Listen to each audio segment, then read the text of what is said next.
Hello everyone, and welcome back to my channel, Writing Practices. Today, we're diving into the essential steps for writing a Switzerland visa invitation letter. If you're inviting a friend, family member, or colleague to visit you in Switzerland, this letter is a key part of their visa application. I'll guide you through the entire process, ensuring every section is explained in detail and matches the template perfectly. So, grab a notebook and let's get started. Sender's information. This section includes your personal details at the top of the letter. Write your full name, address, city, postal code, email, and phone number. Here's why this is crucial. These details establish your identity as the host and provide the embassy with ways to verify the information if needed. For example, John Doe, 123 Alpine Street, Zurich, 8001, Switzerland, johndoe@email.com. plus 4179 1234567. Take care to use your exact residential address, as the visitor will likely mention this in their visa forms. Date. Next is the date when you're writing the letter. Place it after your contact information, formatted in a standard way like March 15th, 2025. This detail shows the letter's timeliness, ensuring it aligns with the visa application schedule. Recipient's information. Address this section to the visa officer at the Embassy of Switzerland in the visitor's home country. Include the embassy's address and city. Why does this matter? It indicates the official authority reviewing the application, adding credibility to the letter. For example, the visa officer, Embassy of Switzerland, 123 Consular Avenue, New York, New York, USA. Subject line. The subject line is a concise summary of the letter's purpose. Use something like, subject, invitation for Jane Smith to visit Switzerland. This makes it immediately clear why the letter was written. Salutation. A polite salutation is essential. Use Dear Visa Officer to maintain a formal tone. This sets the stage for the content of the letter. Opening paragraph. Purpose of the visit. In the opening paragraph, introduce the visitor and explain the purpose of their trip. Be specific and concise while mentioning the planned dates and where they will stay. For example, I am writing to formally invite Jane Smith, residing at 456 Oak Lane, New York, New York, USA, to visit me in Switzerland from April 1st, 2025 to April 30th, 2025.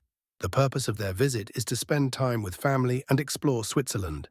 During their stay, Jane will reside at my home at 123 Alpine Street, Zurich. This paragraph answers the most pressing questions about who, why, when, and where. Body paragraph 1. Relationship and visit details.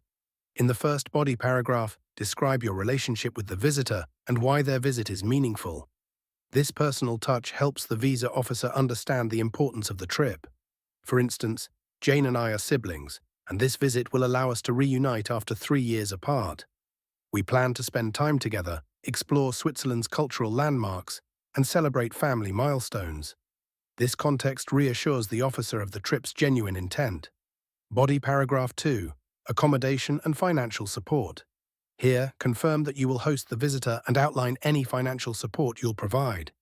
This demonstrates your responsibility as a host. For example, I confirm that I will provide accommodation for Jane Smith at my residence during her stay. Additionally, I will cover her daily expenses and any unforeseen costs. To support this invitation, I have attached copies of my Swiss ID card, utility bill, and recent bank statements as proof of my financial stability. Providing supporting documents adds credibility to your statement. Visitor's details. In this section, list the visitor's full name, date of birth, passport number, and your relationship. This information ties the letter to their application, making it easier for the embassy to process. For example, full name, Jane Smith.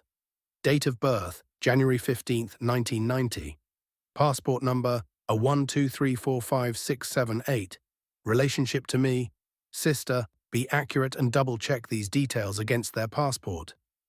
Body paragraph 3. Assurance of return. Assure the embassy that the visitor will return home after their visit. Highlight their ties to their home country, such as a job, family, or studies. For example, Jane has confirmed her intention to return to the USA after her visit. as she has strong commitments, including her job as a teacher and her family responsibilities. This reassurance is vital for the visa officer's decision. Closing paragraph, offer for further assistance. End the letter by offering to provide additional information or documents. This shows your willingness to cooperate. For example, if further information or additional documentation is required, please feel free to contact me at +41 79 12 3 4 5 6 7 or johndoe@email.com. This ensures the officer can reach you easily if needed. Thank you and complimentary close. Express gratitude for their time and consideration before signing off with yours faithfully, followed by your name. For instance, thank you for your time and consideration of this application. Yours faithfully, John Doe. This polite closing leaves a positive impression. Attachments. List the supporting documents at the end. These might include copy of Swiss ID card or residence permit, proof of address, utility bill or rental agreement, bank statements or pay slips. Clearly label this section as attachments to keep it organized. Thank you for watching, and I hope this tutorial was helpful in breaking down the steps for writing a Switzerland visa invitation letter. If you found this video useful, don't forget to like, share, and subscribe to Writing Practices. Feel free to leave any questions in the comments, and I'll see you in the next video. Happy writing!